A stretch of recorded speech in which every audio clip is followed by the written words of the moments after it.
Y bueno, el tema de hoy era acerca de la voluntad de Dios. Pero para poder hablar de la voluntad de Dios es importante primero tener como modelo lo que las escrituras nos han presentado, que es la persona de Jesucristo. Es decir, ¿cómo Jesús vivió la voluntad de Dios? Y esta pregunta puede sonar un poco rara porque uno dirá, bueno, pero si Jesús es Dios, ¿cómo es que Jesús vivió la voluntad de Dios? Bueno, lo sabemos desde los evangelios. Jesucristo lo que viene a hacer es a cumplir la voluntad del Padre. Y cada vez que Jesucristo habla de mi Padre, se refiere al Dios del Antiguo Testamento, al Dios que ha sido revelado a los profetas y de todas maneras al Dios que se ha encarnado en la segunda persona de la Trinidad. Entonces, primera cosa importante cuando hablamos del cumplimiento de la voluntad de Dios en Jesús. Jesús, a diferencia de muchos otros profetas que vinieron antes que él, y me refiero a Jeremías, Oseas, Isaías, Habacuc, todos esos profetas del Antiguo Testamento, hay una gran diferencia con Jesucristo, más allá de la santidad y del hecho de que es Dios.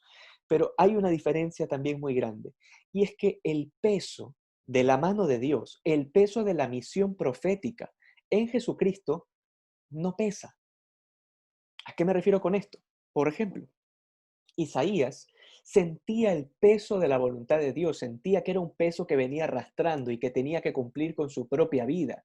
Lo mismo sucedía con Jeremías, que si no mal recuerdo, y ahorita a veces se me confunde entre Jeremías y Isaías, no recuerdo si era él el que decía que era muy muchacho, ¿no? Que era muy pequeño y que definitivamente no iba a poder anunciar y tenía miedo. Entonces sentía el peso del llamado, el peso de la voluntad de Dios en su vida. Jeremías, gracias, efectivamente. Entonces, eso no sucede con Jesucristo. Y esto es importante tenerlo claro. En Jesucristo, Él no experimenta el peso de la voluntad de Dios. ¿Por qué? Porque sencillamente en Él no es un mensaje que Él tiene que anunciar. Él es el mensaje.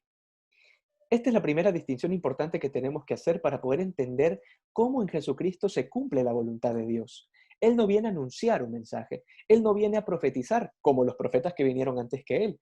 Él es la profecía, Él es el mensaje, Él es el camino, la verdad, la vida. Entonces, no es algo externo que Él viene a anunciar, es Él mismo. Por eso, y hay una cosa muy bonita que decía San Juan de la Cruz, y es que parece que Dios en Jesucristo se ha quedado mudo. Eso decía San Juan de la Cruz. ¿Por qué? Porque en Jesucristo Dios nos lo ha dicho todo. San Juan de la Cruz decía que en Jesucristo Dios nos lo ha dicho todo y después de decirnoslo todo en Jesucristo, parece como si se hubiese quedado mudo. Y claro, San Juan de la Cruz dice esto. ¿Por qué? Porque después de Jesús ya no tenemos que buscar ninguna otra revelación. Todo ha sido revelado en Él. No solo por Él, sino en Él. Él es la revelación. Segunda cosa importante como característica de la voluntad de Dios cumplida en Jesucristo. En Jesús no hay una lucha, y esto también hay que entenderlo muy bien.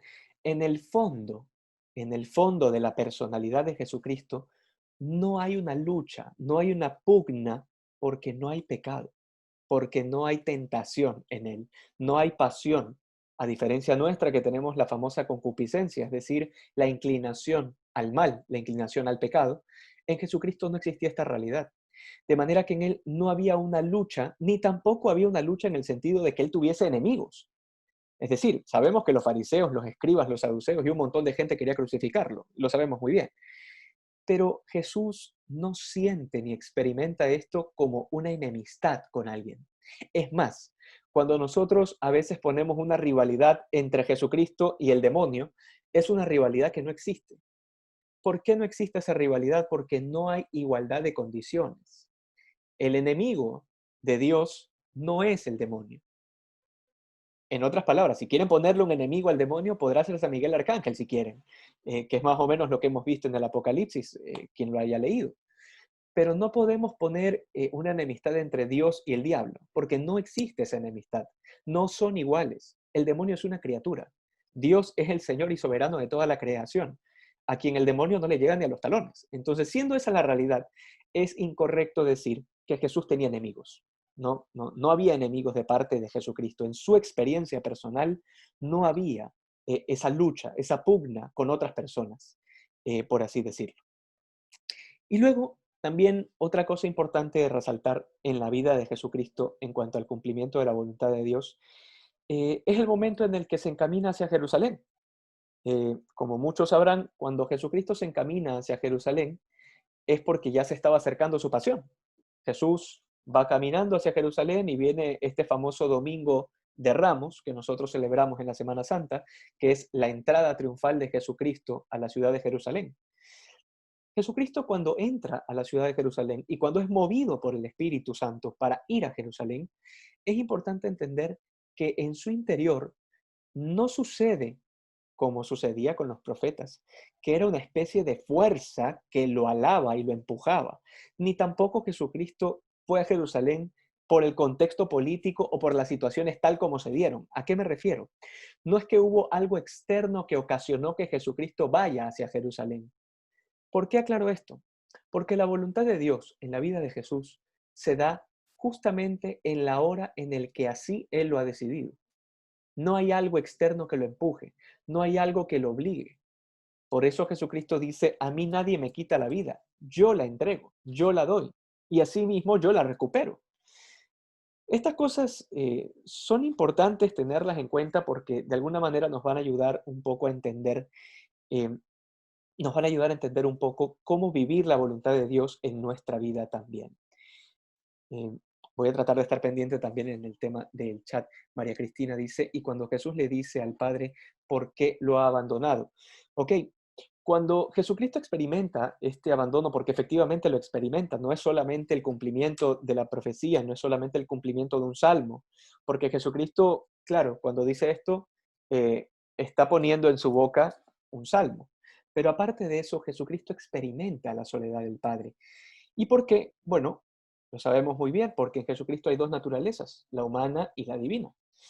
Y en esa naturaleza humana ciertamente se experimentan las flaquezas de nuestra humanidad, no el pecado, pero sí las flaquezas de nuestra humanidad, el sueño, el hambre, el cansancio, la frustración, la preocupación, el dolor. Y en este caso, en la experiencia culminante de la redención de Jesucristo, en la cruz, por supuesto que experimento la total soledad. Date cuenta que con todas las personas con las que compartía, que eran sus discípulos, los apóstoles, pues al final solamente quedó María, dos mujeres más y San Juan. El resto todo el mundo salió corriendo.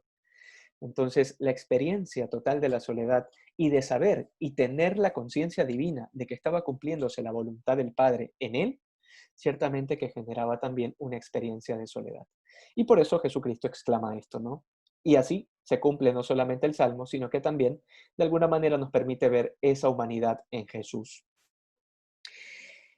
Y luego, ¿qué sucede ahora con nuestra vida? Que digamos, no es que no interese la vida de Jesús, por supuesto que sí, pero esa vida de Jesús tiene que echar luces en la nuestra. Y entonces, ¿qué implica para nosotros la voluntad de Dios? Primera cosa importante, ¿por qué debería interesarme la voluntad de Dios? Esa es la primera pregunta. ¿Por qué a mí debería interesarme la voluntad de Dios? Y al fin y al cabo hay un montón de gente que vive allá afuera sin hacer la voluntad de Dios y yo los veo bastante contentos. Entonces, ¿por qué debería a mí interesarte? ¿Para qué complicarme la vida tanto? Si al final veo que hay gente que vive tranquila, tranquila, tranquila de la vida sin andarse preocupando de qué es lo que Dios quiere. Bueno, la cuestión es muy sencilla.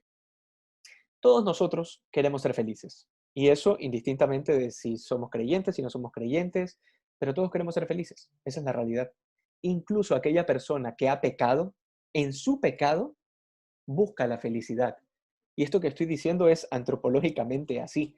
La persona que peca, la persona que roba, la persona que mata, la persona que incluso cae en los pecados de pureza, entiéndase, masturbación, fornicación, adulterio, cualquiera de estos pecados, lo hace buscando su propia felicidad. Mal, por supuesto, pero la busca. Y entonces, si todos nosotros buscamos la felicidad, y en eso estamos de acuerdo, viene la siguiente pregunta. ¿Dónde la encuentro? Porque claro, es muy evidente que hay algunas personas que tratando de buscar su felicidad lo han hecho todo al revés. Entonces, hay caminos buenos y hay caminos no tan buenos. De eso nos ha quedado clarísimo.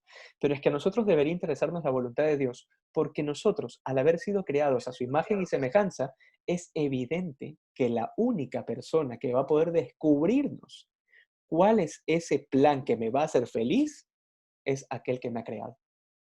O sea, no hay de otra, no hay otro camino. Aquella persona que me ha creado es la única que me va a poder revelar a mí qué es lo que me va a hacer plenamente feliz. Y esto también es importante porque de alguna manera nos ayuda a descubrir cuál es el peso de nuestras decisiones. Nuestras decisiones tienen un peso y un peso muy grande. Y yo te voy a poner un ejemplo súper concreto y de una experiencia personal. No tengo a quién más poner de testimonio que a mí mismo, porque es que soy yo, ¿no? Y nadie más se conoce más que a mí. Entonces, ¿qué sucede? Que yo, por allá, por el 2006, un 23 de septiembre, eh, siendo evangélico de cabo a rabo, teniendo un añito y algo, asistiendo a la iglesia Galilea, de repente se me ocurrió asistir a un evento católico, por cosas de la vida que ahora no vienen al caso contarlas, porque si no se nos va a ir todo el grupo en eso que no es tan interesante. Pero, ¿qué sucede? Que yo tomé una decisión. Yo tomé la decisión porque me dio la regalada y severenda gana de ir a este grupo y de ir a este evento. ¿Qué hubiese sucedido si hubiese decidido no ir? Porque me dio pereza, porque no sé, ya ni me acuerdo qué cosas me interesaban en ese tiempo, pero seguramente habré decidido alguna otra cosa. Si yo no hubiese tomado esa decisión, es muy probable que en este momento no estén estas 32 personas reunidas aquí y muchas otras cosas más que han venido pasando en estos 14 años de conversión. Pero esto fue solamente una decisión de cualquier hijo de vecina pobre pecador que soy yo. Ahora, date cuenta qué sucede en la vida de cada uno de nosotros cuando tomamos una decisión, que para nosotros es una decisión cualquiera. O sea, es una decisión como que, bueno, voy a tomar este camino, voy a tomar el de acá. Da igual. Porque nosotros tenemos una mira tan corta y solamente vemos el presente. Dios, por otro lado, tiene la visión panorámica del pasado, del presente y del futuro. Y entonces solamente en Dios vamos a poder comprender el peso de nuestra decisión. Solamente en Dios yo voy a poder entender que una decisión mía, por más pequeña que sea, debe ser consultada, debe ser rezada, debe ser pensada. Ciertamente que hay materias graves y materias leves, ¿no? No es necesario que cuando vayas a comprar un helado tengas que arrodillarte en ese momento y decir, compra el de chocolate o el de vainilla. Probablemente eso no haga mayor peso en la vida de nadie. Pero sí que es diferente cuando te toca escoger una carrera. Sí que es diferente cuando estés atrás de alguien y de repente quieras estar de enamorado o de enamorada con alguien, sí que es muy importante que de una u otra forma ese tipo de decisiones las sometas a la voluntad de Dios. Porque de lo contrario vamos a terminar mal, mal, se los adelanto, muy mal. Entonces, por eso, y solo por ese pequeño detalle, debería interesarme la voluntad de Dios.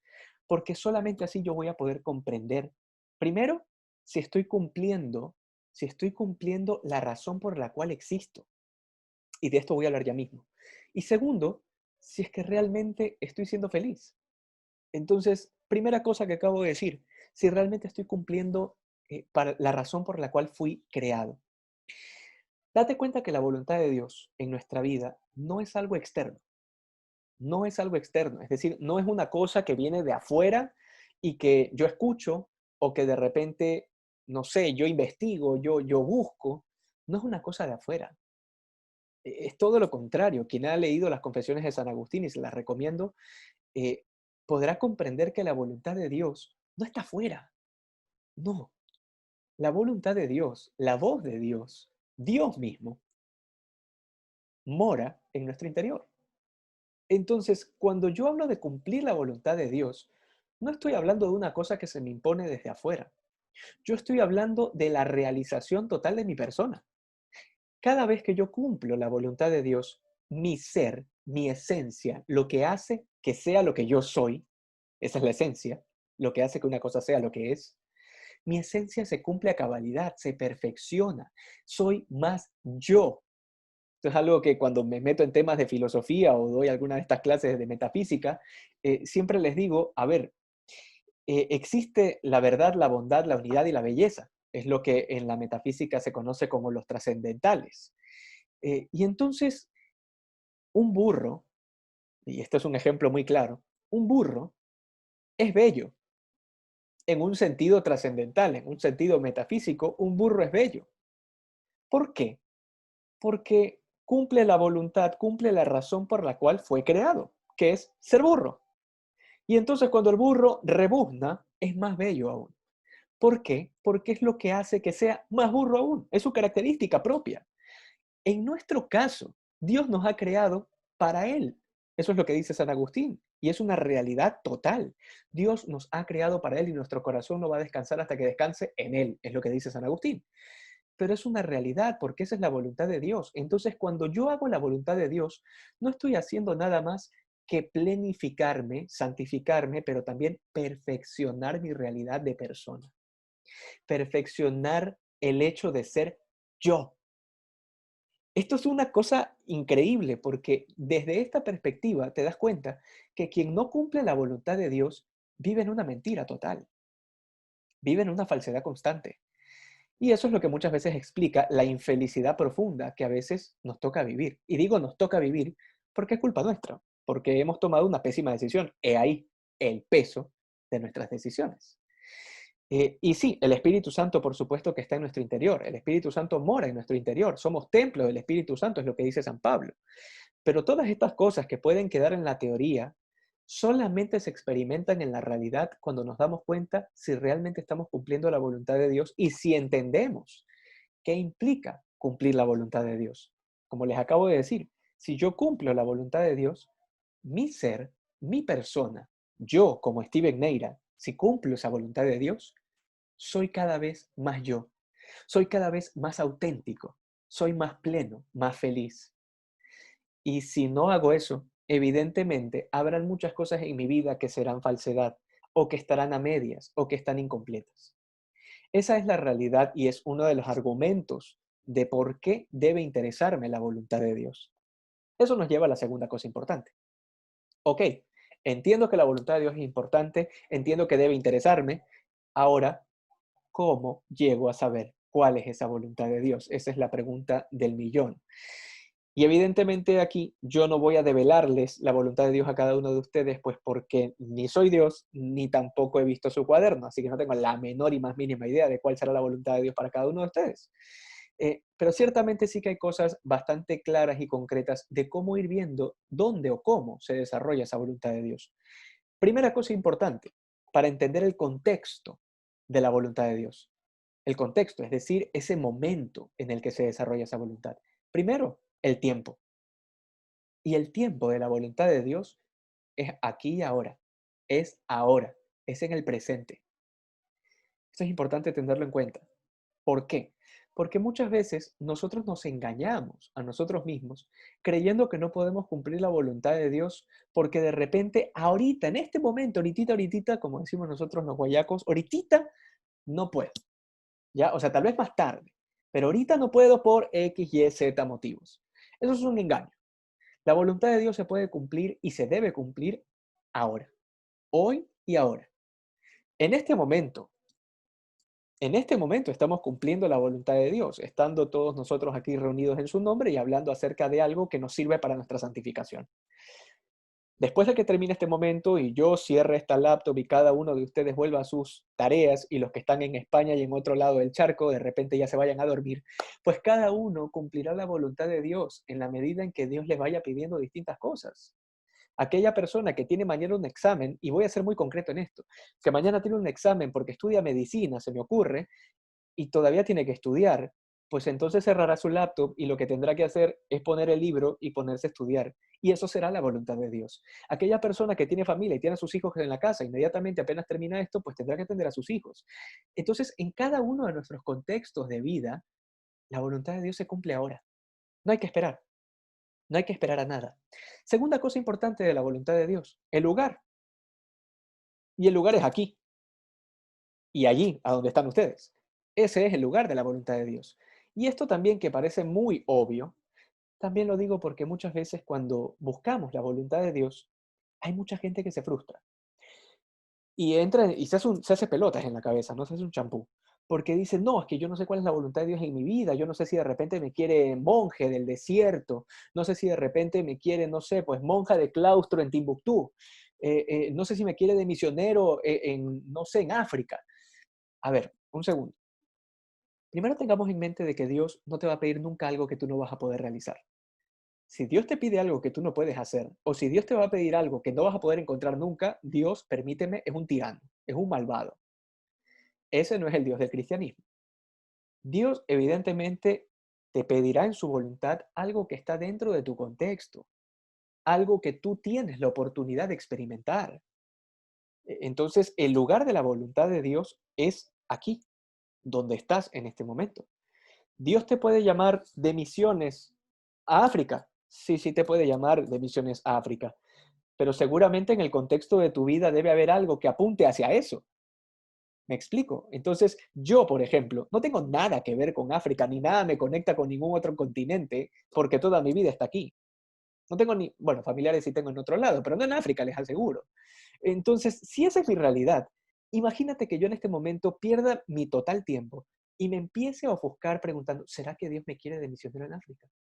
Y me pongo a cuestionarme, ¿no? ¿Será que sí? ¿Será que no? Y entonces comienzo a hacerme las ideas, ¿no? Es absurdo, porque, oye, ¿cuál es la pista que tú tienes en tu vida de por qué Dios te pediría eso? Claro, otra cosa sería muy diferente, que en tu corazón tengas un anhelo tan grande de hacer misiones y tengas un anhelo tan profundo de entregarte a Dios y a la iglesia. Ok, eso es otro signo más, que ya veremos más adelante. Pero ciertamente que el lugar es, es aquí. El tiempo es ahora. Tercera cosa importante, la persona a la cual se dirige la voluntad de Dios. Y sí, también es obvio, la voluntad de Dios se dirige a ti, a tu vida. Pero esto también lo aclaro porque muchas veces hay ideas equivocadas que nos hacen creer que la voluntad de Dios, de alguna manera, no se ha podido cumplir en mi vida por culpa de alguien, ¿sí? Yo no soy feliz por culpa de. Y eso sáquenselo de la cabeza porque es otra mentira más. Uno no puede ser infeliz por culpa de alguien. Y esto tiene total sentido y lógica, porque es que resulta que Dios nos ha creado libres. Dios nos ha creado libres, de manera que nuestra felicidad no depende nunca, nunca de un tercero.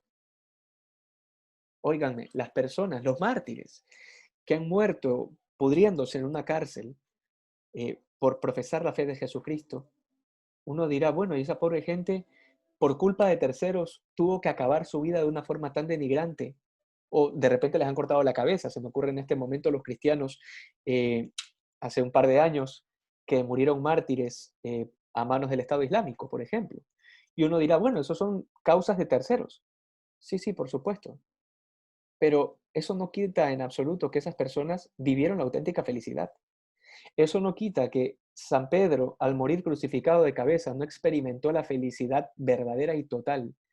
Eso no implica que San Esteban, como vemos en los Hechos de los Apóstoles, no haya visto los cielos abiertos y al Hijo del Hombre sentado a la derecha del Padre mientras lo estaban apedreando. Es decir, la experiencia del cumplimiento de la voluntad de Dios en mi vida implica que no hay nada que me pueda quitar la felicidad de Cristo. Nada, ni nadie. La felicidad que Dios me brinda a través de su voluntad en mi vida no depende de nadie. Solo de mí, eso sí, solo de mí, porque soy libre. Dios me ha dado voluntad y entendimiento. Y entonces, este camino de cumplimiento de la voluntad de Dios en mi vida, por supuesto, tiene algunas cosas claras que nos pueden ayudar también, porque hasta ahora no les he dicho cómo. El cómo es importante. Y claro, les he dicho que hay un tiempo, que hay un lugar y que se dirige a una persona, pero luego vienen otras cosas importantes y es ese camino de descubrir la voluntad de Dios en mi vida. Debe haber algunas luces, debe haber algunas pistas, y por supuesto que las hay. La primera, la voluntad de Dios en tu vida no se va a poder dar plenamente si no es dentro de la iglesia que Cristo ha fundado. Esto queda claro también. Es decir, yo no puedo pretender que la voluntad de Dios se haga plena en mi vida si es que al final yo nunca hubiese vuelto a la iglesia de Jesucristo. Y por supuesto que los apegos y el egoísmo, como dice María Cristina, los apegos y el egoísmo sí que son obstáculos, y ya vamos a hablar de los obstáculos para cumplir la voluntad de Dios, que es el último punto que veremos el día de hoy. Pero volviendo un poco a estas luces para poder descubrir esa voluntad, primero está la iglesia. Yo debo permanecer en la iglesia de Jesucristo. Y cuando digo permanecer, no me refiero solamente al hecho de ser bautizados, porque obviamente no nos podemos desbautizar. O sea, puede ser un pagano completo de cabo a rabo y aún así ser católico. O sea, eso no te quita el bautismo. El tema aquí es que verdaderamente vivas el hecho de ser parte de la iglesia. La voluntad de Dios no se te va a revelar No vas a poder descubrir la voluntad de Dios en tu vida si vives una vida al margen de la vida de la iglesia. Eso es clarísimo. Segunda luz importante para poder descubrir la voluntad de Dios, los sacramentos, la vida de sacramentos. Si yo no me confieso, si yo no comulgo, es evidente que tampoco voy a poder vivir la voluntad de Dios. Sería un absurdo creer que la voluntad de Dios la voy a poder vivir cabalmente si no estoy viviendo una vida sacramental. Y aquí quisiera hacer un paréntesis polémico, por supuesto, pero es un paréntesis necesario. Se me ocurre en este momento las personas que están casadas y que en este momento están en una nueva unión, viviendo con una persona que no es su esposo y que no es su esposa. Esto es un tema que siempre ha sido controversial, pero sobre todo en estos últimos años ha dado mucho de qué hablar. Y por allí han habido personas que por una muy falsa misericordia, muy malentendida, han pretendido que de repente se puede vivir muy bien y hacer la voluntad de Dios dentro de estas situaciones irregulares. Sepan ustedes que esto no se puede. Y no porque lo dice Steven Neira, que no es nadie. Realmente esto no se puede porque el Evangelio claramente dice que eso es un adulterio. Y mientras nosotros vivamos en una situación irregular de pecado y fuera de los sacramentos, porque no puedo comulgar y no me puedo confesar porque no me quiero arrepentir, porque no quiero dejar a esa persona, pues evidentemente la voluntad de Dios no se va a poder revelar de esa forma. Podré tener retazos, luces, sí, por supuesto, porque Dios no abandona a sus criaturas, por supuesto, y menos aún si son sus hijos. Pero eso no implica que vamos a poder vivir plenamente la voluntad de Dios, porque la voluntad de Dios no se va a poder vivir en una situación así. Entonces, ciertamente la vida sacramental es importante. Tercera cosa, la sinceridad. Y esto, créanme que es una de las cosas más importantes, la sinceridad con nosotros mismos. No mentirnos, no engañarnos. Hay muchas cosas de nuestra vida interior y de nuestra vida personal, que es lo que yo llamo los trapos sucios que tenemos adentro en casa. Pues bien, esos trapos sucios hay que lavarlos. Hay una serie de cosas en nuestra vida que no se las hemos compartido tal vez a nadie, ni al director espiritual, ni al confesor, o tal vez al confesor y ahí murió, pero no la hemos querido afrontar. De repente hay mentiras en nuestra vida que nosotros sabemos que son falsas, que son mentiras, pero nos hemos acostumbrado a vivir con ellas. No podemos aceptar vivir mentiras en nuestra vida. No podemos aceptar vivir una doble vida. ¿Cómo se puede llegar a vivir una doble vida? Hay un montón de católicos que realmente son las personas más infelices del mundo, pero saliendo de su casa se ponen una máscara y entonces tienen una sonrisa de oreja a oreja como si todo estuviese muy bien. Si no arreglamos esa situación, si no nos damos cuenta que de repente hay algo en mi vida que me está haciendo infeliz y que no me está permitiendo vivir la voluntad de Dios, no voy a poder caminar. Tiene que haber sinceridad en mi vida. Puedo engañar a todo el mundo, de hecho, hasta me puedo engañar yo mismo, pero a Dios no lo puedo engañar. Entonces, ciertamente que debe haber sinceridad. Y la última cosa importante para poder descubrir esa voluntad de Dios en mi vida es la oración. Última, pero no menos importante, la oración. Es verdad que no voy a poder descubrir la voluntad de Dios si no se lo pregunto al Señor. Como dije desde el inicio, es el que me creó, es el que me conoce, es el que escudriña lo más profundo de mis entrañas y del corazón. Entonces, habrá cosas en mi vida que yo las desconozco, pero ciertamente que Dios me las va a poder revelar, si es que se la pregunto, por supuesto. Entonces, esa es la experiencia de la voluntad de Dios en un contexto. Si yo vivo estas 5 cosas que he dicho, que son, las repito, la iglesia, vivir en el contexto de la iglesia, la vida sacramental, la sinceridad y la oración, son 4 creo, 1, 2, 3, 4, sí, 4, no 5, 4. Si vivo estas 4 cosas, ese es el contexto en el que la voluntad de Dios se va revelando. No fuera, dentro de este contexto. Y entonces, claro, mientras voy viviendo esto, entonces sí podré experimentar y decir en algún momento, sé que estoy haciendo la voluntad de Dios, porque experimento paz, porque experimento que Dios me va diciendo en el camino las cosas que tengo que ir haciendo, las cosas que voy decidiendo. Tengo la paz, la tranquilidad, la alegría profunda de saber de que donde estoy y lo que hago es verdaderamente lo que Dios quiere que haga y es verdaderamente donde Dios quiere que esté. Y luego hay una última cosa importante y era a lo que hacía alusión María Cristina y es el tema de los obstáculos. Ya voy al tema de cómo escuchar la voz de Dios, eso lo dejaremos para el final. Quisiera primero terminar con esta última parte que también es importante, los obstáculos. Porque sí, porque hay muchos obstáculos para poder descubrir la voluntad de Dios en mi vida. Y de esto voy a valerme de un texto que en algún momento, me parece fue Eric, lo recomendó, que son Las reglas para el discernimiento de los espíritus, un libro que lo recomiendo, es muy bueno, espiritualmente aporta muchísimo. Y entonces, en este libro se habla acerca de los obstáculos. Este libro está basado mucho en los ejercicios espirituales de San Ignacio de Loyola. Y entonces, en la segunda regla de los ejercicios, este libro comienza a profundizar un poco el tema de los obstáculos de la voluntad de Dios. Hay como distintos signos de que hay un espíritu, que no es de Dios, evidentemente, es el espíritu del demonio, que es el espíritu del demonio el que va opacando esa visión de la voluntad de Dios. Primer obstáculo, primer signo de ese espíritu que no es de Dios, la tristeza. La tristeza es un primer signo de que la voluntad de Dios en mi vida no se está cumpliendo. La tristeza es algo que yo tengo que eliminar inmediatamente de mi vida. Y entiéndase que habrá momentos en donde podemos estar legítimamente tristes, por supuesto. Si el día de mañana se me muere un familiar, no voy a estar saltando en un pie. Ciertamente voy a estar triste. Pero esa tristeza es una tristeza muy humana. El problema es cuando esa tristeza compromete la esperanza de mi vida espiritual. Ese es el pequeño detalle.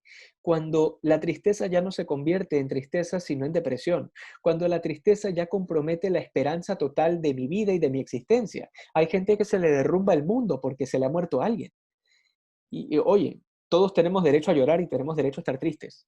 Pero a lo que no tenemos derecho es a renunciar a nuestra felicidad. Y eso sucede cuando de repente no tenemos claras las cosas.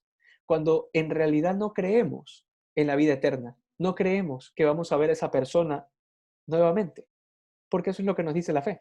Aquella persona que vive verdaderamente la fe, ciertamente que puede estar triste, pero su esperanza está puesta en la vida eterna y en Jesucristo. De manera que esa tristeza no carcome toda mi vida, no determina mi existencia, no compromete mi vida espiritual. En otras palabras, esa tristeza no me impide hacer mis oraciones ese día. Estoy siendo muy concreto en esto. Esa tristeza, lo repito, no me impide hacer mis oraciones ese día. Hay gente que cuando está triste no reza. Esto pasa. Hay gente que cuando está triste no reza. Y el justificativo es que estoy triste. Es que no me nace. Es que si no me nace no lo hago. Oye, si ese es el órgano rector de tu vida, definitivamente cumplir la voluntad de Dios no está en tus prioridades. ¿Sí? O sea, como lo dice el meme, esa no es tu pasión. La voluntad de Dios, al parecer, no es tu pasión. ¿Ya? Entonces, claro, ciertamente tengo que darme cuenta que allí donde hay tristeza no está el Espíritu de Dios. Entonces, primer obstáculo a afrontar, la tristeza. Segunda cosa importante y segundo signo de que hay un espíritu que no es de Dios, que está reinando mi vida, son las tribulaciones de conciencia. ¿Qué son estas cosas de las tribulaciones de conciencia? Lo voy a hacer más sencillo, problemas de conciencia. Casos concretos. Voy a poner un ejemplo. Me confieso y después de confesarme, justamente en la línea de la comunión, comienzo a preguntarme, ¿no? ¿Será que me confesé bien? ¿Será que estoy en gracia? ¿Y será que ese padrecito de verdad era padrecito? Porque tal vez ya era un padre falso. Y si de repente no dijo bien la absolución, y si no estoy confesado, y si Dios no me perdonó, o sea, yo sí me confesé y el Padre sí me dio la absolución, pero Dios no me perdonó. Entonces, claro, cuando entramos en todas estas disquisiciones absurdas, nos damos cuenta que nos hemos generado un problema de conciencia, ¿sí? Que no nos permite actuar, que realmente nos paraliza, nos frena en seco y no nos permite actuar. Eso es un problema de conciencia, es un obstáculo de conciencia que no permite que la voluntad de Dios se despliegue en mi vida. Entonces, claro, allí donde comienzo a hacerme este tipo de preguntas y comienzan a darme esta serie de escrúpulos, que es una enfermedad espiritual, los escrúpulos, entonces allí no está Dios, allí no está Dios. Y este tema de los escrúpulos es mucho más profundo y es mucho más grave. Les decía que es una enfermedad espiritual, porque los escrúpulos lo que hacen en la vida de la persona es que comienzan a ver pecado en todo. Comienzan a ver pecado en todo. Es que no se pueden tomar un vaso de cerveza porque es del diablo. Es que no pueden hacer no sé qué cosa porque es pecado. Es que no pueden ver tal cosa porque es que es pecado. Y ojo, aquí yo no estoy relativizando el pecado, no estoy relativizando el mal. El pecado es pecado, sea donde sea. Pero ciertamente que hay grados de la realidad y ciertamente que cuando a mí me quita la paz, esto ya se convirtió en una enfermedad, ya se convirtió en una obsesión, ya se convirtieron en escrúpulos. Y entonces comienzo a tener problemas de conciencia. El cristiano vive la santa libertad de los hijos de Dios. Y el cristiano vive constantemente en paz, vive alegre. Que sí, que tendremos momentos de tristeza, sí, por supuesto, pero no me va a robar la paz tampoco. Y si tengo dudas de algo, pues nada, lo pregunto. Pero no se me va a venir el mundo abajo. Y si caí y pequé, pues nada, me levanto y me confieso. Esa es la realidad del cristiano que está en pie de lucha. Caigo y me confieso. Digamos, la orden no es caigo, me revuelco, lloro, me vuelvo a revolcar, sufro y alguna vez me paro. Esa no es la orden. La orden es caigo, me paro y me confieso y continúo. Esa es la lucha de la vida cristiana. Y esa es a la lucha a la que se refiere San Pablo. Esa es la gran carrera a la cual al final recibiremos la corona. Pero eso ciertamente va a requerir de que tengamos una fuerza de voluntad y va a requerir de que vivamos la paz de Dios, ¿no? No la paz del mundo. Eh, y luego hay una tercera cosa, hay más signos. Yo solamente he escogido los principales que están relacionados al cumplimiento de la voluntad de Dios. Pero el siguiente signo es este tema de el desánimo. Y el desánimo está muy relacionado con una enfermedad espiritual también, que es lo que los padres espirituales llaman la asedia. La asedia es un momento de nuestra vida espiritual en donde, no sé si les ha pasado, a mí me ha pasado también, no tenemos ganas de nada, no tenemos ganas de rezar, tenemos aversión a las cosas de Dios y no es porque seamos el diablo, es que sencillamente le tenemos aversión a las cosas de Dios, no queremos rezar. No queremos rezar, no queremos ir a misa, no queremos saber nada de nada. Entonces estamos en una especie de letargo espiritual. Eso es lo que los padres espirituales llaman la asedia. Y esto viene cargado con un sentimiento de desánimo. En una situación como esta, nosotros tenemos eh, el deber titánico de, con la gracia de Dios, vencer. Cuando estamos en una situación espiritual como esta, ¿cuál es la voluntad de Dios? La voluntad de Dios es que hagas lo que tenías que hacer en ese momento indistintamente de tus sentimientos. Voy a poner un ejemplo muy concreto. Yo, por ejemplo, me he comprometido a rezar el rosario todos los días. Perfecto, ese es tu compromiso. Y en ese compromiso se ha traducido la voluntad de Dios en tu vida.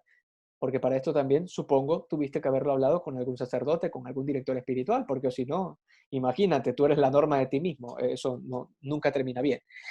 Pero, ok, tú te has comprometido a rezar tu rosario todos los días, pero justo ese día, tuviste una discusión con alguien, se te ponchó la llanta del auto, todo te salió mal, de repente hasta se te fue el internet en la casa, y entonces tenías que hacer un deber y no pudiste hacerlo, de repente sacaste cero, y todas las cosas confluyeron, todos los planetas se alinearon, por así decirlo, para que no sea tu día. Ok, resulta que justamente porque no fue tu día, no rezaste el rosario. ¿Por qué? Porque es que estaba desanimado, no tenía ganas, me sentía triste, todo me salió mal. Oye, justamente es en ese momento en donde más necesitas rezar tu rosario. O sea, la decisión más inteligente es rezar tu rosario.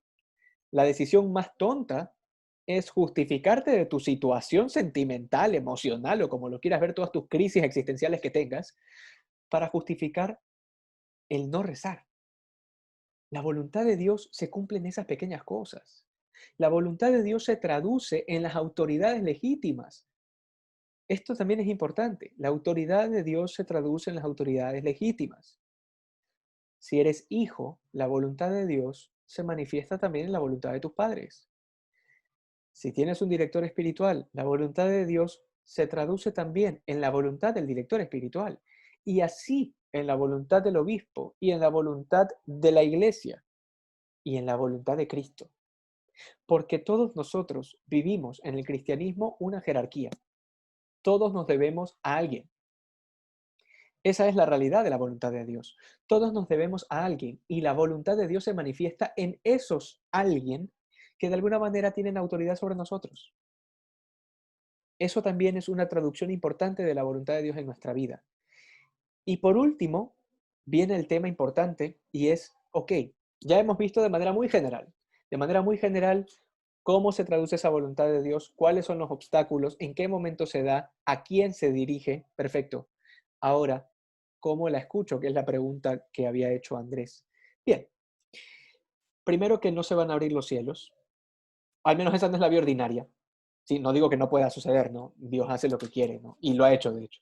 Pero bueno, confiando en que todos los que estamos aquí somos personas ordinarias, pues normalmente los cielos no se van a abrir, ¿sí? Normalmente la voluntad de Dios no va a venir de forma auditiva, ¿sí? Es decir, no va a venir una ráfaga de viento impetuoso que retumbe las ventanas del cuarto y entonces en forma de lengua de fuego va a venir la voluntad de Dios. Normalmente así no sucede. La voluntad de Dios se va a manifestar en nuestra vida a través de las cosas más ordinarias del mundo. ¿Por qué? Porque Dios se hizo hombre y al hacerse hombre ha santificado todas las cosas materiales que Dios ha creado. Y eso quiere decir que la voluntad de Dios se puede manifestar en las cosas, en la creación y en las personas que me rodean.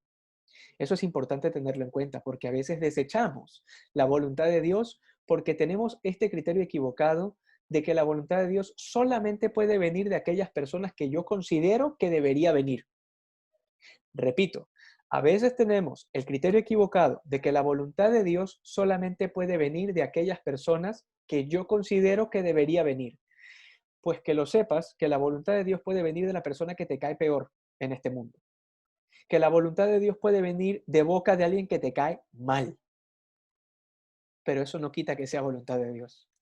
Es decir, si aquella persona que te cae pésimo, que nunca te ha caído bien, viene y te grita tus cuatro verdades en la cara, pues allí es cuando Santo Tomás de Aquino dice que la verdad, dígala quien la diga, viene del Espíritu Santo.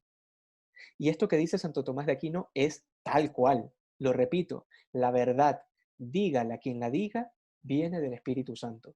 Si te cayó mal esa persona, si no te gustó cómo te habló, si te miró feo, si te dijo en un tono que a ti no te pareció, perfecto, eso lo puedes solucionar en el camino. Si quieres, no le pares bola a eso. Pero si eso que ha dicho esa persona sobre ti es verdad, pues tienes toda la obligación de acogerlo, porque es la voluntad de Dios en tu vida. Si una persona te ha dicho que eres un mentiroso, si una persona te ha dicho que eres un soberbio, que eres vanidosa, que eres vanidoso, que eres egoísta, y es verdad, acógelo. Recuerda, parte de los obstáculos y parte de las cosas importantes para que se manifieste la voluntad de Dios, la sinceridad.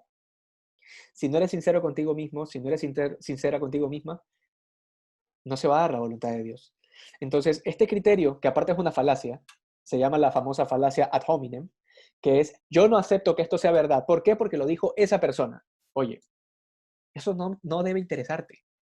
No debe interesarte quién te lo diga.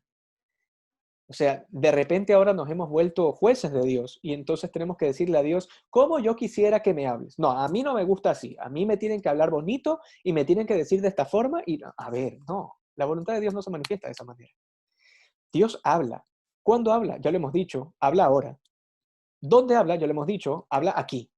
Entonces, no hay que esperar una cosa extraordinaria para que se manifieste la voluntad de Dios. Dios está hablando constantemente, constantemente. Y el Espíritu Santo está constantemente soplando. Y a veces duele, porque la verdad siempre duele. Pero eso no implica que sea menos cierto. Entonces, ¿cómo escucho la voz de Dios? Primero, prestando atención, teniendo sensibilidad espiritual, como tengo sensibilidad espiritual. Cuarto punto que hemos profundizado hoy, la oración. Yo no voy a poder tener sensibilidad espiritual, no voy a poder captar la voz de Dios si constantemente lo único que escucho en mi interior es la música que me viene en los audífonos y nunca tengo un momento de espiritualidad, nunca tengo un momento de oración. Eso así no funciona. O sea, eso no funciona así. Hay gente, y dentro de la Iglesia Católica, que hay muchos movimientos y muchos carismas, yo siempre llamo la atención en esto. Hay mucha gente que dice, yo no puedo rezar si no hay música de fondo. Es que yo escucho esta música y es ambiental. Mira, muy bien, pero llegará un momento en el que te tocará enfrentarte con el silencio. Y entiende bien esto, porque esto es bíblico. La voz de Dios se escucha en el silencio. La voz de Dios se escucha en el silencio. Así le habló al profeta Elías, así le ha hablado a todos los profetas y así Jesucristo oraba. Entonces, que me vengas con el cuento de que no, es que yo necesito, es que esta música me relaja. Oye, si no estás haciendo Feng Shui, no estás haciendo yoga, vas a rezar. Entonces, no necesitas el ambiente. Lo que necesitas es silencio, por supuesto, sí, tienes que retirarte, así como lo hacía el Señor, que se retiraba a un monte alto y buscaba el silencio. Y entonces hay gente que está convencidísima que puede hacer oración sentada en su cama con el televisor encendido. Y no, así no funcionan las cosas. Para hacer oración hay que retirarse al silencio. Que el silencio no me gusta, que me desespero, que me distraigo. Sí, eso es parte de la lucha interior. Se supone que eso es parte del chiste. Tienes que desesperarte, tienes que pasar por esa fase del crecimiento de la vida espiritual. Pero si no maduramos en algún momento espiritualmente, no vamos a poder rezar nunca. Es decir, que haya momentos en los que puedas utilizar la música, que haya momentos en los que puedas utilizar la emoción, que no siempre es mala. La emoción también nos ayuda y en esto yo alabo mucho a los grupos carismáticos que hacen uso de la música, hacen uso de la alabanza y todas estas cosas. Está muy bien, porque son vehículos que de alguna manera nos ayudan. Pero ojo, son las ruedas de apoyo, son las ruedas de apoyo. El camino de la perfección espiritual es un camino ascendente. Es decir, no te puedes quedar estático ni conformarte solamente con eso, pues. O sea, estaba muy bonito que, digamos, tengas tus momentos en donde necesites de música, donde necesites, perfecto, está bien. Eso es alabanza, sí, por supuesto, es una alabanza legítima, pero eso no quiere decir que tu vida espiritual de oración está consumada ahí. No, tienes que ascender, tienes que subir. Y eso implica que llegará un momento en el que tendrás que aprender a escuchar la voz de Dios en el silencio. Esa es la perfección de la vida de oración. Vivir el amor de Dios en el silencio, en el recogimiento y en el abandono. Esa es la perfección de la vida espiritual. Y entonces es un camino, es un camino. Y en ese camino de oración, de vida espiritual, de silencio, en ese contexto, solo allí, respondiendo a tu pregunta, Andrés, solo allí voy a poder escuchar la voz de Dios. Solo ahí. Entonces, cuando la próxima vez que se te ocurra decir, o que escuches decir a alguien, es que yo no escucho a Dios, plantéate todo lo que hemos hablado el día de hoy. Y entonces di, ok, estás cumpliendo todas estas cosas que hemos hablado hoy.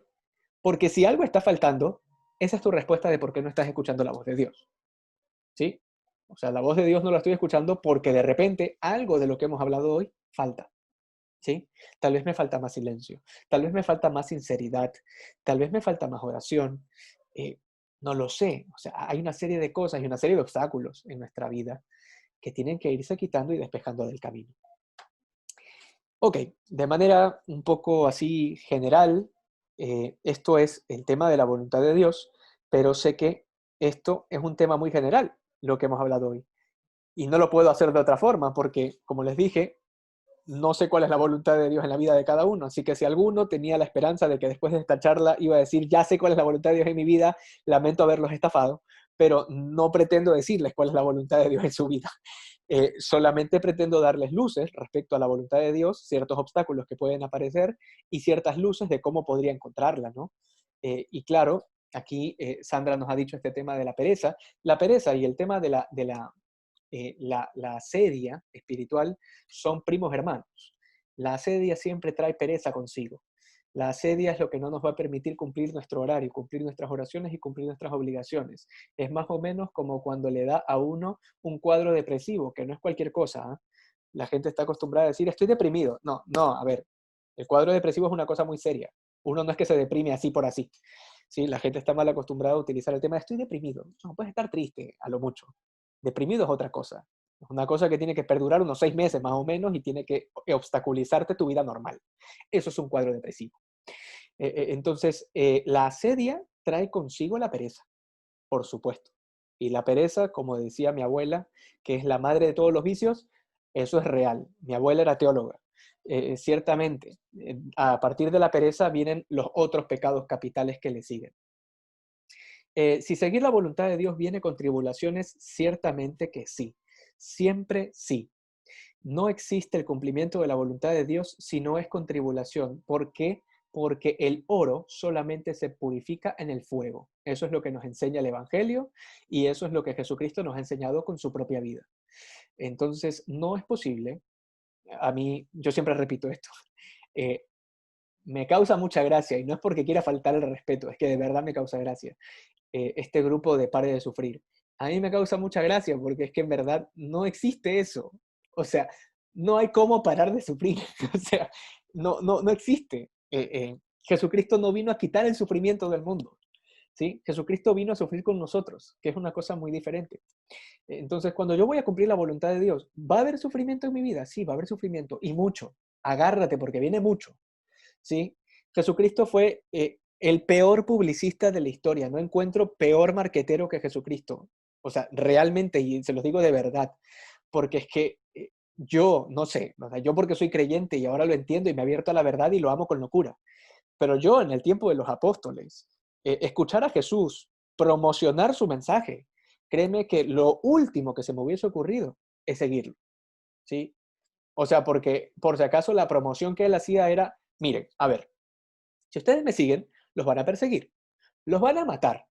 No aparte de eso, van a pasar hambre, ¿sí? Y tienen que dejarlo todo, ¿ah? Tienen que negarse a sí mismos. Tienen que negarse con todo, negar al mundo. Y aparte tienen que cargar su cruz. Ah, y por cierto, la puerta para entrar al cielo es angosta. Entonces, claro, con todo esto, uno dirá, bueno, no es que estoy tan entusiasmado de seguir al Señor, ¿no? O sea, bueno, entonces a la pregunta de si habrá sufrimiento, sí, y muchísimo. ¿Sí? Hay gente que dice, mira, lo que pasa es que yo en la medida en que más me acerco a la iglesia, en la medida en que más quiero cumplir la voluntad de Dios, la cosa se me viene a cuesta arriba y todo me sale mal. ¿Y qué esperabas? O sea, esperabas que todo te salga bien. No, así no funcionan las cosas. En la medida en que tú cumples la voluntad de Dios, lo que va a suceder es que todos los infiernos se van a levantar inmediatamente. ¿Por qué? Porque ¿qué es lo que busca el demonio con tu vida? Lo que busca el demonio con tu vida es que te condenes. Eso es lo que busca el demonio. Y si has leído las escrituras y sabes que la puerta del cielo es angosta, angostísima, pues sabrás entonces que para entrar por esa puerta uno no entra bailando y cantando. Uno entra, llama al herido, sangrando y llorando. Esa es la entrada. ¿Sí? Y esto ciertamente yo sé que no se predica mucho y que normalmente no se lo dice así, pero esto es evangelio. O sea, eso está escrito así. Y lo vemos en la vida de los santos, por si acaso. No solamente es que está en el evangelio y que no sabemos si es que alguien lo vivió. Jesucristo lo vivió a cabalidad, pero por si acaso vemos la vida de cualquier santo y agarra uno al azar, el que te dé la gana, y escoge la vida de ese santo y léela, por Dios, y te darás cuenta que la vida de ese pobre hombre y de esa pobre mujer no es que fue una vida de campo llena de flores y que nunca pasó un momento de tribulación en su vida. A partir de que conoció a Jesús, todo fue colores y pajaritos. Eso no sucede. Eso no sucede. A partir de que conocieron a Jesucristo, la cosa se puso cuesta arriba y le sobrevinieron todas las desgracias del mundo. Se le murió la mamá, se le murió el papá, pasó no sé qué cosa, se quedó sin trabajo, lo botaron de no sé dónde. Eso pasa, eso sucede. Y es así como se va manifestando también la voluntad de Dios en mi vida. Eso es parte de esa realidad que Dios tiene preparada para nosotros. Entonces Dios nos quiere ver sufriendo. No, Dios no nos quiere ver sufriendo. Dios nos quiere santos. Y el camino de la santidad es justamente vivir la plenitud de la santidad en mi vida y solamente la puedo vivir si me voy perfeccionando en el sufrimiento, porque es a través del dolor que el amor se hace verdadero. En el fondo seremos juzgados en el amor, es lo que dice San Juan de la Cruz. En el ocaso de nuestras vidas seremos juzgados en el amor.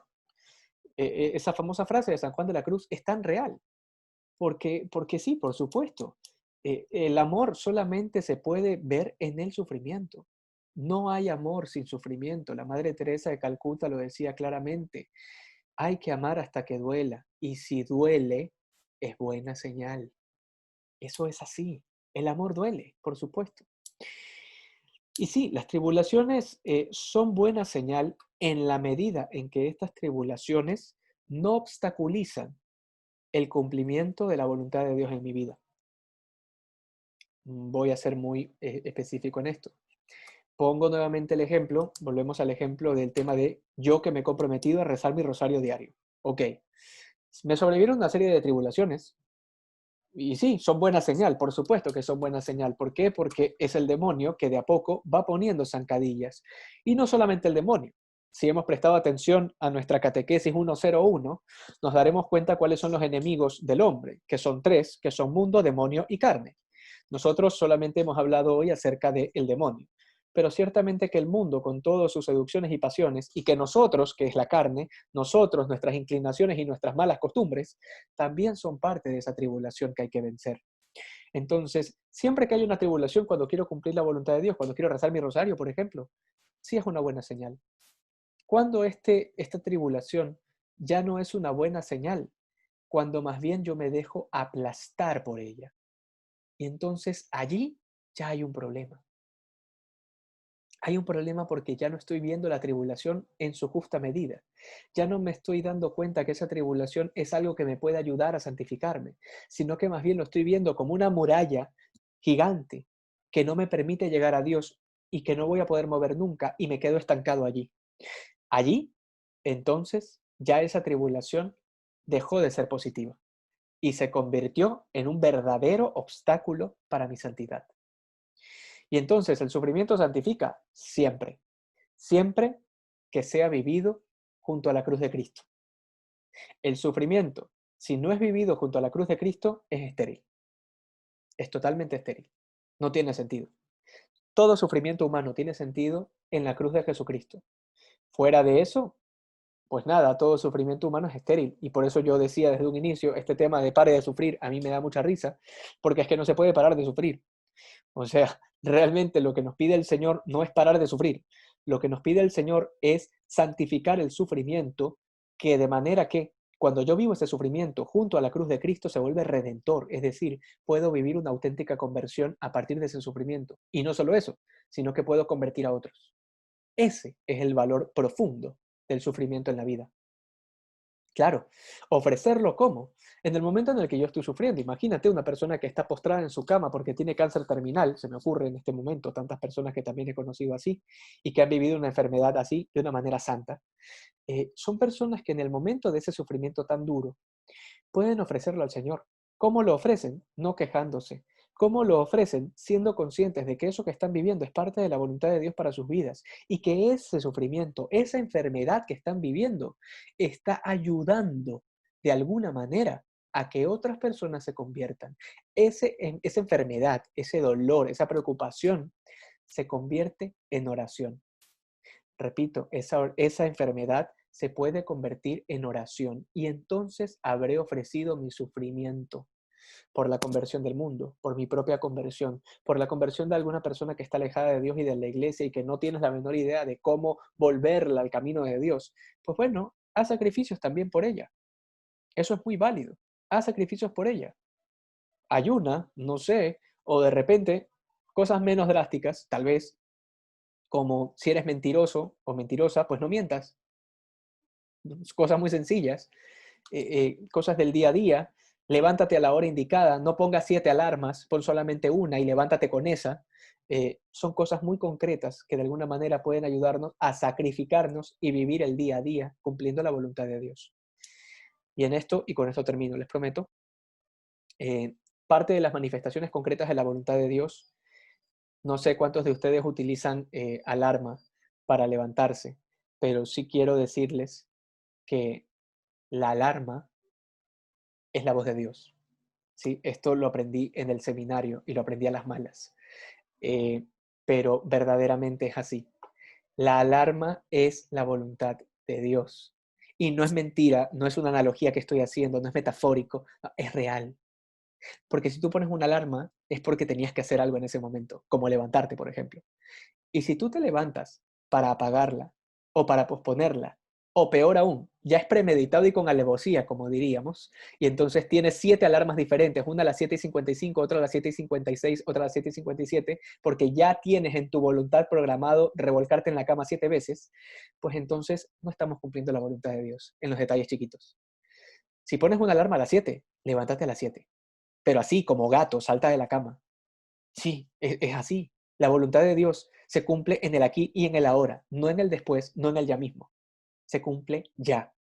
Y por eso les decía en algún momento en uno de estos grupos, y les decía, tiende tu cama, báñate, haz cosas muy concretas y muy sencillas del día a día, pero que tienes que hacerlas.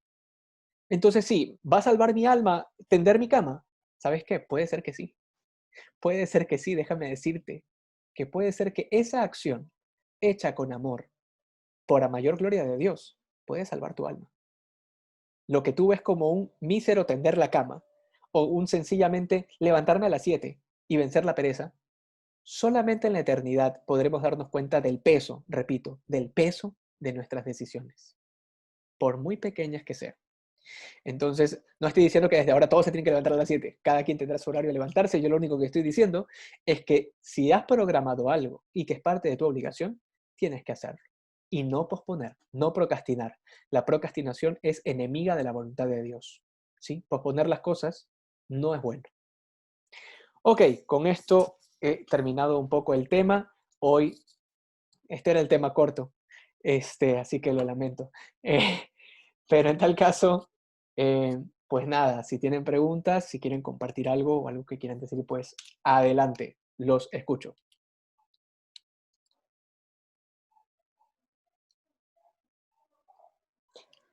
Andrés. Sí, líder. Yo tengo una pregunta con respecto a la oración. Escuchar la voz de Dios directamente en la oración, en el silencio, es algo que vas perfeccionando, no es algo que sucede en el mismo momento. Sí, O, y en esto solamente quería aclarar algo, ya que has tocado ese tema. Siempre recordemos que la oración es una gracia. ¿Qué quiere decir que es una gracia? Quiere decir que no depende de una técnica y no hay niveles, por así decirlo, ¿no? Nivel 1, nivel 2 y ya pasé al nivel 4 y entonces estoy más que en el nivel 3. O sea, no, eso no sucede en la vida de oración. En la vida de oración todo es gracia. Es decir, todo es un regalo de Dios. Es Dios quien nos sube. Esto, nuevamente, San Agustín, en su capítulo 14 de las Confesiones, profundiza este tema. Y es hermoso como San Agustín lo presenta. San Agustín dice que no somos nosotros los que subimos hacia Dios.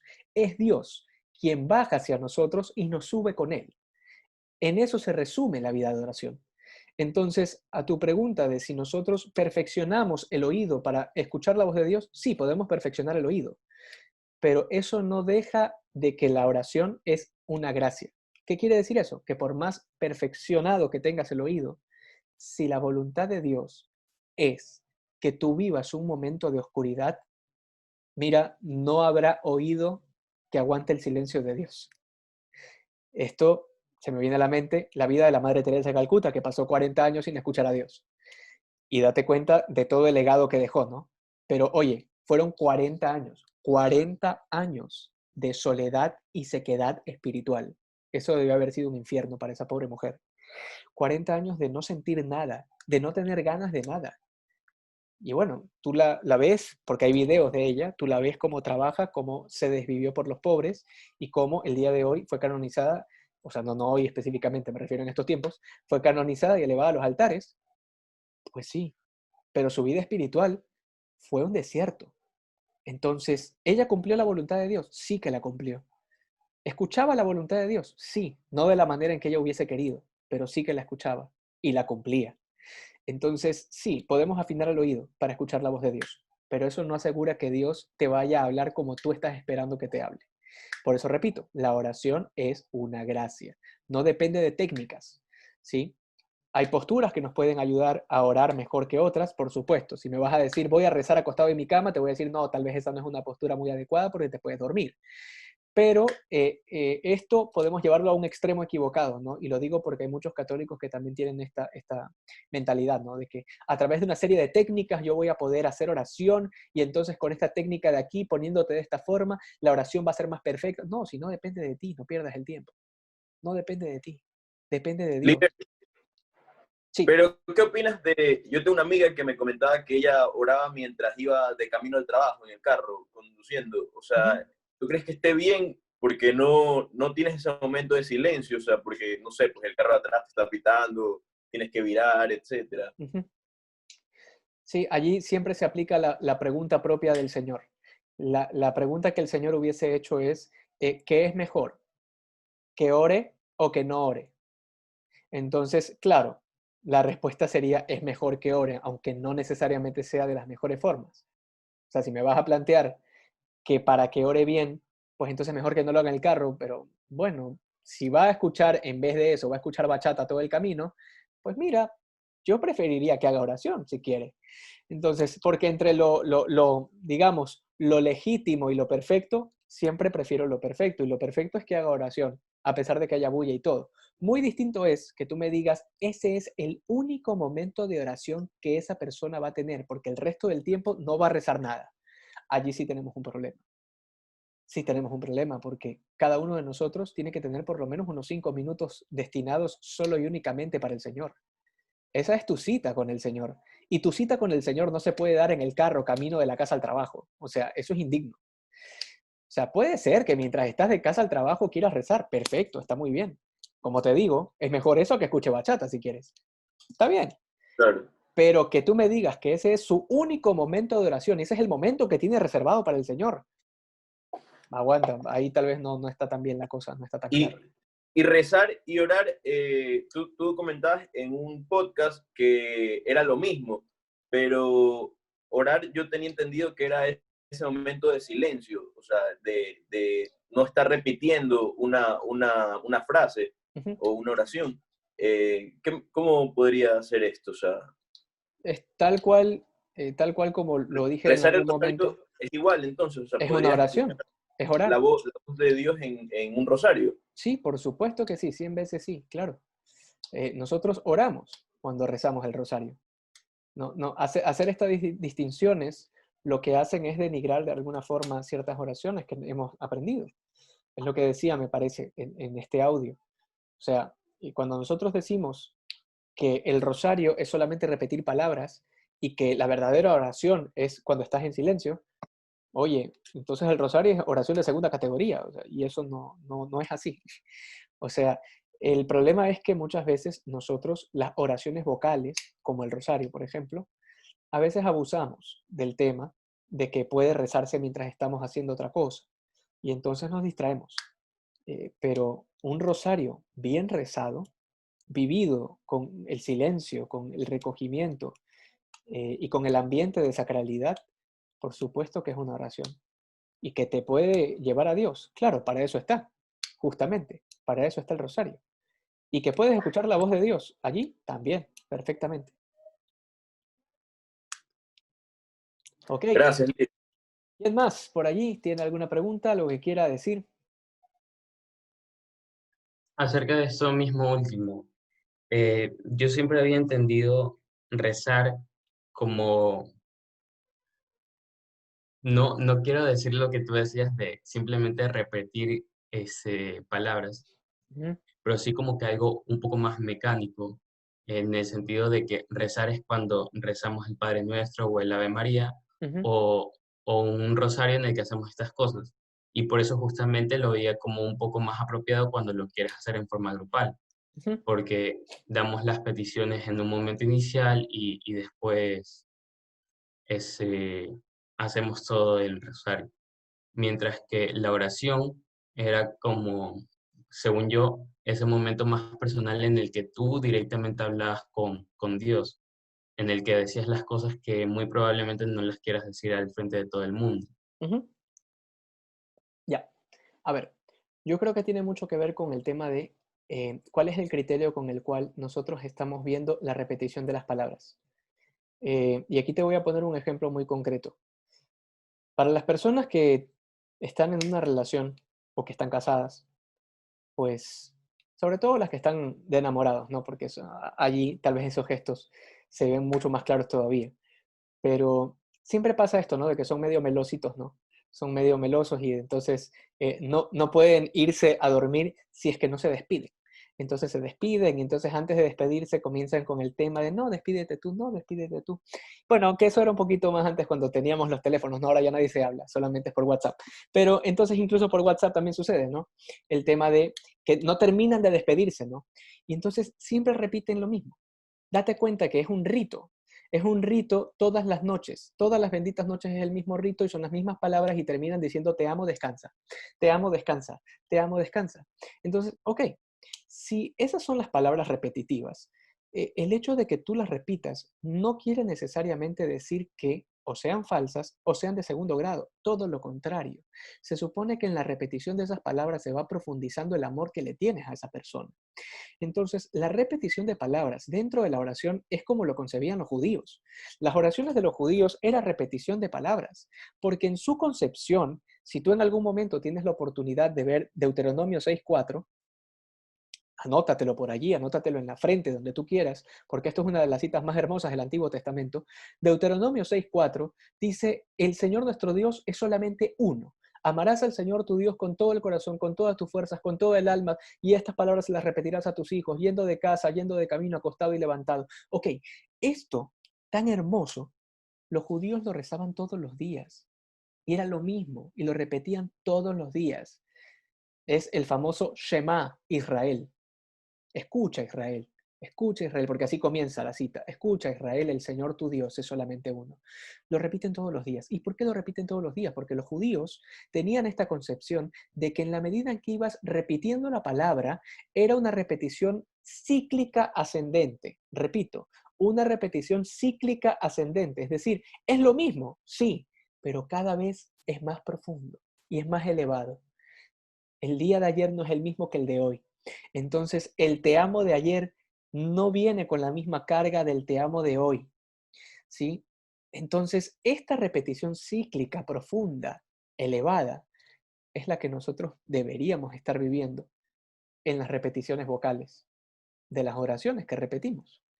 Entonces, cuando repetimos el Ave María o el Padre Nuestro, no es así como que lanzamos, ¿no? Hay gente que le lanza las rosas a la Virgen, ¿no? Y se las tira, ¿no? Entonces reza de mala gana o reza apurado. Eso no se hace, ¿sí? El Ave María se lo reza bien, se lo reza con delicadeza. ¿Por qué? Porque es un te amo hacia la Madre de Dios. Entonces, en la medida en que más repites, es así, es así. De hecho, nosotros creemos en las jaculatorias. ¿Qué cosas son las jaculatorias? Son oraciones muy pequeñitas que decimos durante el día, que son como flechazos de amor que lanzamos hacia Dios. Una jaculatoria, por ejemplo, puede decir Jesús te amo. Y lo puedes decir varias veces en el día. No sé, mientras estás cocinando, mientras estás barriendo, mientras estás estudiando, de repente en este momento dices Jesús te amo. Lo dices con una carga afectiva tal que realmente se lo estás diciendo al Señor. Eso es oración, por si acaso.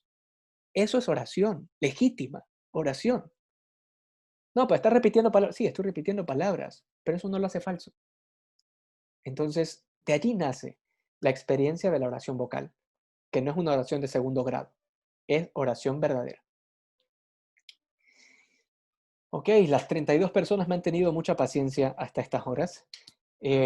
Así que no sé si hay alguna otra pregunta, si no, por compasión de todas las personas presentes, damos por terminado el tema.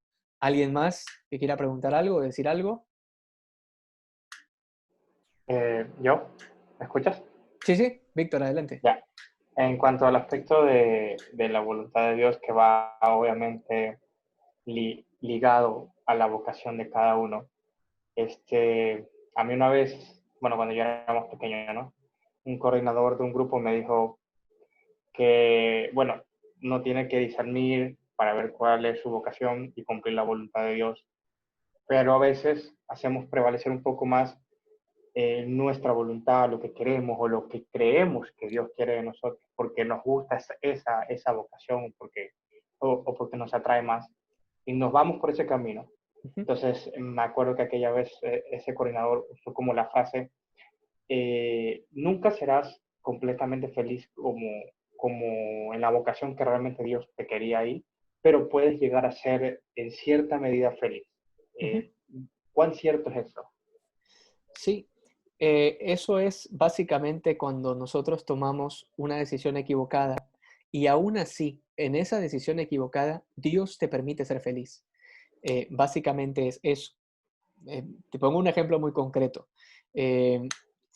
Alguien que de repente estuvo llamado al sacerdocio o a la vida consagrada, pero por X, Y, Z motivos de la vida, se enamoró, se emocionó, se ilusionó, todo lo que tú quieras y al final terminó casándose. Y entonces sí, esa persona estaba destinada, porque era el plan de Dios que esa persona sea sacerdote, que esa persona sea monjita, que esa persona sea consagrado, pero se ha casado. Se ha casado y entonces ha tenido hijos y ha formado una familia. Entonces, la pregunta allí es, ¿esa persona ya no va a poder ser feliz porque no hizo lo que Dios quería? No, para nada. Si no, eso sería un Dios tirano, nuevamente, y no tendría mucho sentido. Dios te permite ser feliz a pesar de que has tomado una decisión diferente a la que Él ha querido para ti desde la eternidad. Ahora viene la pregunta mayor. ¿Voy a ser igual de feliz que como si hubiese hecho lo que Dios quería? No. Eso sí, no. No vas a ser igual de feliz. Hubiese sido 1000 veces más feliz habiendo cumplido la voluntad de Dios, por supuesto. Pero eso no quiere decir que no vas a ser feliz. Será feliz. Y claro, Dios no es tan cruel como para mostrarnos qué tan feliz hubiese sido mientras estamos en vida, ¿no? Eso sería terrible. Sería restregarte en la cara el error, ¿no? Sería horrible. Sin embargo, sí lo sabremos al final de los tiempos, cuando venga Jesucristo en toda su gloria, y entonces nos muestra a todos la realidad de nuestras míseras vidas, entonces sabremos cuáles son las decisiones malas que tomamos, las decisiones buenas que tomamos, pero lo sabremos hasta entonces. Por ahora estamos andando un poquito como a ciegas, avanzando con la luz de la fe y con todas las otras cosas que dije, ¿no? La iglesia, los sacramentos, la oración, pues esos son nuestras luces, nuestras guías. Pero igual siempre habrá una sombra, porque eso es la fe, es la certeza de algo que no vemos. Entonces tenemos la fe de que efectivamente somos felices en la medida en que cumplimos la voluntad de Dios. Pero no seremos plenamente felices o más felices como si hubiésemos hecho todo lo que Dios quería. No sé si por allí iba un poco tu pregunta. Y algo que dijiste y que sí también me llamó la atención y me parece importante, es el tema de los gustos y los quereres. Me acuerdo mucho en mi etapa de seminarista, eh, y esto lo recuerdo un poco con enojo, ¿sí? Habían varios seminaristas que estaban en el seminario porque tenían mucha ilusión de ser sacerdotes, mucha ilusión. Y eso no está mal, para nada, no tiene nada de malo. El problema es si esa es tu única convicción y tu único argumento de por qué Dios te ha llamado al sacerdocio. Si tu único argumento de por qué Dios te ha llamado al sacerdocio es porque tienes mucha ilusión y muchas ganas de ser cura, oye, sí, o sea, todos podemos tener muchas ganas de muchas cosas, pero el tema es qué cosa es lo que Dios quiere. Debe haber otras luces y otras certezas, además de tus gustos y de tus quereres. Hay muchos sacerdotes que terminaron siendo sacerdotes sin querer ser sacerdotes. Querían formar una familia, pero Dios les pidió ser curas. Viceversa. Hay gente que quería ser cura, pero resulta que Dios le pedía que se case. Y en esto recuerdo tanto aquella persona del Evangelio, aquel leproso que Dios sanó, Jesucristo lo sanó. Esta persona volvió agradecida a darle gracias al Señor y quería seguir al Señor, quería ser parte de los 12. Y el Señor lo que le dice es, no, le niega.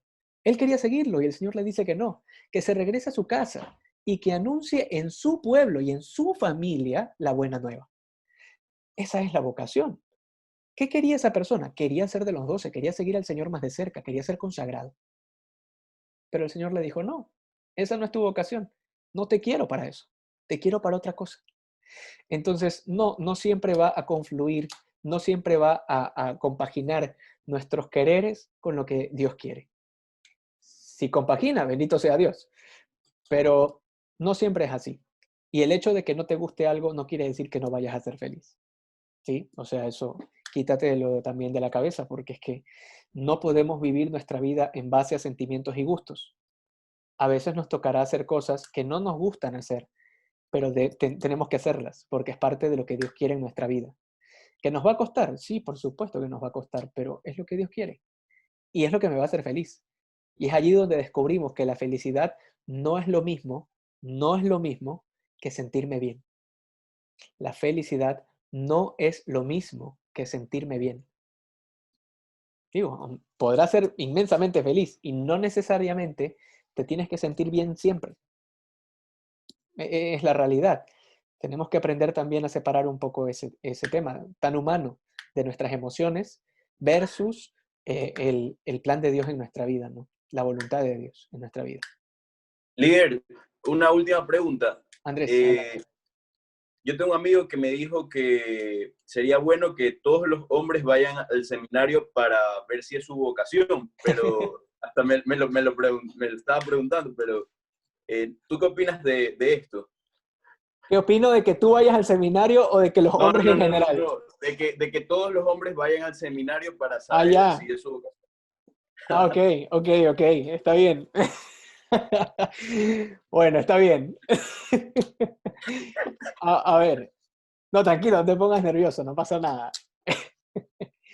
Mira, yo creo que no, no es esa la vía. El seminario es un proceso de discernimiento para personas que ya se lo han cuestionado.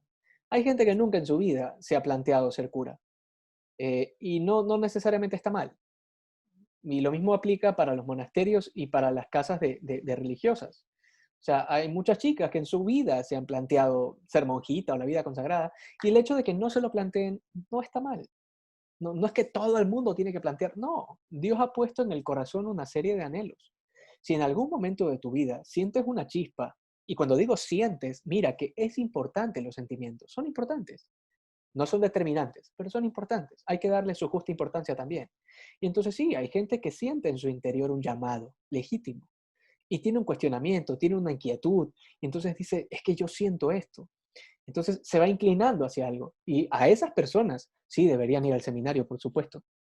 Y ojo, cuando salgan del seminario, y esto también es importante, esto deberíamos sí aprender, todas las comunidades cristianas y todas las parroquias deberían entender esto. Cuando un seminarista va al seminario y sale del seminario porque ha discernido su vocación y se ha dado cuenta que no es por allí, no debería ser para la comunidad una sensación de fracaso, ¿no? No debería ser como que chuzo, salió del seminario, chuta, qué pena. No. ¿Por qué? ¿Por qué habría de ser penoso? Cuando en realidad lo que ha sucedido es que ha descubierto que no es por allí. Ha discernido su vocación. Si para eso fue al seminario. O sea, la regla general no es que todo el que va al seminario inmediatamente tiene que ser cura. Esa no es la regla. El seminario no está para eso. El seminario está para formar curas, sí, pero también está para que sea una etapa de discernimiento para la gente. Y lo mismo sucede con los procesos de noviciado de las distintas ramas y carismas que tiene la iglesia.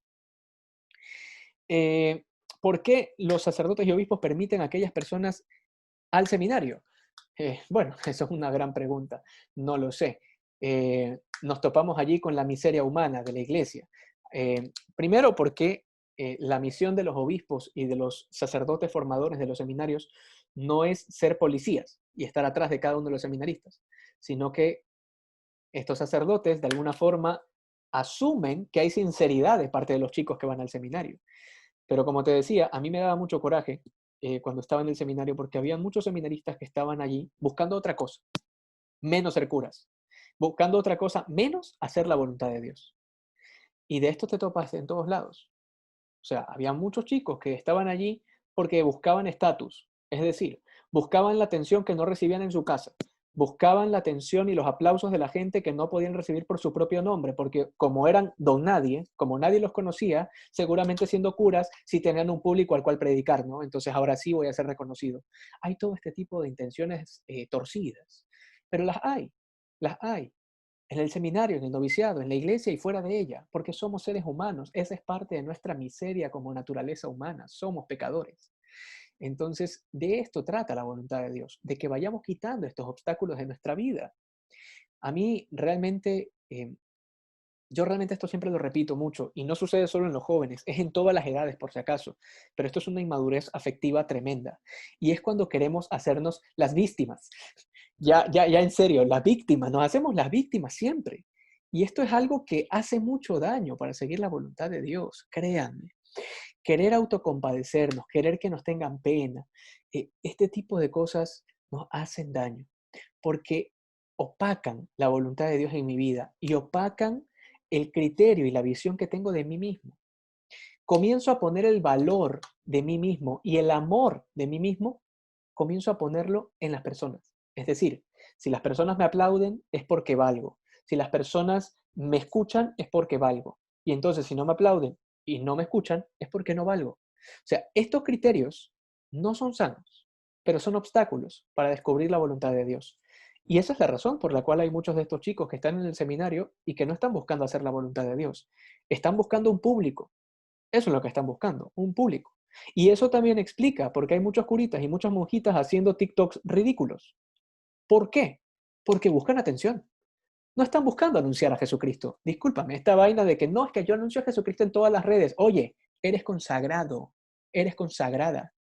Tú fuiste sacado del mundo para que te dediques a Dios. Déjale eso a los laicos. Ya, déjale esas cosas a los laicos. Ya, yo no me puedo poner una vestimenta litúrgica para celebrar misa, porque soy laico. Eso le corresponde al cura. Pero hacer este otro tipo de cosas que son fermento de la masa para anunciar el evangelio en las realidades del mundo, oye, eso no es para los curas, pues.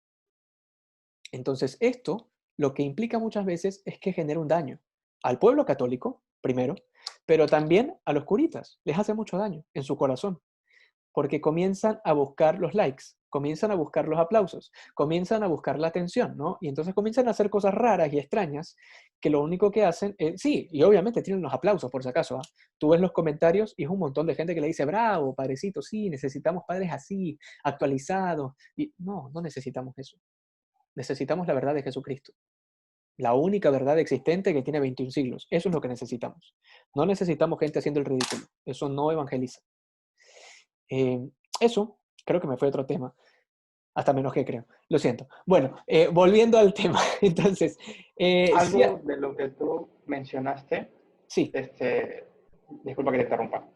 Algo de lo que tú mencionaste con respecto a lo que dijo Andrés, era de que hay personas que no, como que no sienten el anhelo de ser sacerdotes o de cura. Y tú dijiste, eso no es nada de malo. Pero viene la otra palabra que tú dijiste, cuestionarse. ¿Es Claro. malo si tú no te cuestionas el poder ser sacerdote? O, por ejemplo, compartiendo algo muy personal, en cierta parte de mi vida, alguna vez, en una confesión, un sacerdote me dijo como que él me veía como sacerdote. Entonces yo le dije, ya después creo que le das la absolución. Y él le digo, padre, le digo, la verdad que yo no me veo como sacerdote. Entonces él me dijo, no, no, no, es que no es que tú te veas, es que Dios ya lo vio. Entonces, eso me chocó Joder, mucho. ya ni para qué rezar, ¿no? Ya parece que alguien Entonces, te reveló tu destino. cuando él me lo dijo, pues no, no, ya no sé de qué decir, la verdad. Entonces, por ahí un poco de la mano, o sea, el no cuestionártelo está mal, por si acaso, o sea, porque si no sientes el anhelo ya, no lo sentiste, pero el no preguntártelo, el ni siquiera planteártelo por ahí es como algo negativo. Ya, dos cosas te diría yo. La primera, y esto es un secreto que les voy a decir, en estos tiempos que estamos viviendo actualmente, cualquier católico que vaya a misa diaria, comulgue y reza el rosario, para los curas lo ven como cura, ¿sí? Tiene vocación de cura. Esta es la realidad. Repito, en los tiempos que estamos viviendo, cualquier católico que vaya a misa, que reza el rosario, que sea coherente con su fe católica, inmediatamente le ven vocación, ¿sí? Y eso no quiere decir que tenga vocación. Sí, esto pasa porque es que estamos viviendo una crisis de coherencia entre fe y vida tan dura en la iglesia que cualquier católico o cualquier católica coherente inmediatamente se la ve como que tiene vocación para monja, para cura o para lo que sea, porque es que, claro, porque es que eso es lo único que puede explicar que haya un laico que sea coherente con su fe. Es obvio, es lo único que puede explicarlo, porque no puede haber. Entonces, eso es una primera cosa que deberías tener siempre en cuenta. Y lo segundo, una cosa es cuestionarse y otra cosa es estar abierto a, ¿sí? Y estar abierto, todos debemos estar abiertos a la voluntad de Dios en nuestra vida, todos, hasta que se consume el sacramento, ¿no? Es decir, hasta que te cases o hasta que te ordenes. Hasta antes de eso, hasta segundos antes de que el obispo te imponga las manos o que de repente recibas los votos perpetuos o que de repente te cases, hasta segundos antes de eso, puedes seguir discerniendo tu vocación. Puedes seguir discerniendo tu vocación, pero tienes que estar abierto a todo. Eso es una cosa. Y otra cosa es cuestionarlo, ¿sí? Cuestionártelo. Si te lo cuestionas, ya es un paso más, ¿no? Y no todos están obligados a cuestionárselo todo, ¿sí? O sea, si tú, dentro de tu vida, Dios te ha permitido que te vayas topando con ciertas cosas que te van de alguna manera generando dudas, eso ya es una invitación a algo.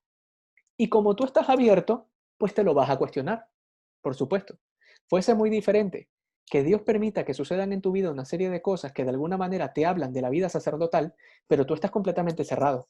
Y tú dices, no, eso no es lo mío, eso no es para mí.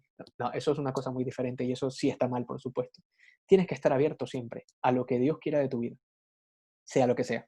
Si te quiere misionero, si te quiere de lo que sea que Dios te quiera. Pero debes estar abierto. Y no necesariamente, repito, quiere decir que tengas que cuestionártelo todo. ¿Por qué te digo esto? Porque esto, en vez de ser fuente de la voluntad de Dios, muchas veces es fuente de ansiedades inútiles. ¿Sí? Porque comienzas a cuestionarte los 1000 caminos que te ofrece la voluntad de Dios y al final no terminas haciendo nada ni siendo nada. ¿Sí? Y esto también pasa en la vida de la iglesia. Hay gente que es como picaflor, ¿sí? Un día está en un movimiento, otro día está en otra cosa, otro día entra al seminario, otro día sale y otro día va y otro día acá y allá y allá y acá y está como picaflor y al final no termina haciendo nada. Entonces, eso no puede pasar tampoco. No es necesario cuestionárselo todo, pero sí es necesario estar abierto a todo. No sé si respondí la pregunta. Sí, sí, gracias. Bueno, pues chicos, ahora sí que nos hemos pasado. Así que, pues nada, les agradezco mucho a todos por su paciencia. Y pues nada, nos estaremos viendo la próxima semana. Muchísimas gracias. Y pues nada, que sigan viviendo este día de la Santísima Trinidad. Si no han hecho su rosario, háganlo con mucho fervor. Invoquen a la Trinidad Santísima, invoquen a todas las personas, también a todos los santos. Invóquenlos que siempre nos ayudan en nuestro caminar y encomienden a aquellas personas que se encuentran lejos de Dios. Porque hay mucha gente que está sufriendo en este tiempo de pandemia y créanme que se han vuelto locos estando dentro de su casa porque no saben qué hacer y no aguantan a su familia y no han vivido el amor verdadero. Hay gente que se le ha convertido en un infierno esta pandemia. Entonces necesitan de mucho amor. Terminemos con una oración. En el nombre del Padre, del Hijo y del Espíritu Santo. Amén. Santa Madre, te pedimos que con tu manto protector siempre nos curas, que nos acompañes en nuestra vida y que nos ayudes a ver en nuestra vida también la voz de Dios, a escucharle siempre. Tú que eres la esposa del Espíritu Santo, tú que eres la hija del Padre, tú que eres la madre del Hijo, ayúdanos siempre, ayúdanos a vivir esa relación íntima con la Santísima Trinidad y sobre todo danos un corazón puro, un corazón inmaculado como el tuyo. Todo esto te lo pedimos por Jesucristo nuestro Señor. Amén. En nombre del Padre, del Hijo y del Espíritu Santo. Amén. Chicos, muchísimas gracias. Nos vemos Gracias una a ti, líder. próxima Cuídate. semana. Cuídense. Gracias. Gracias, Chao, líder. chao. Gracias. Chao, chao. Cuídense. Chao. Chao, chao. Chao, muchas gracias. Chao.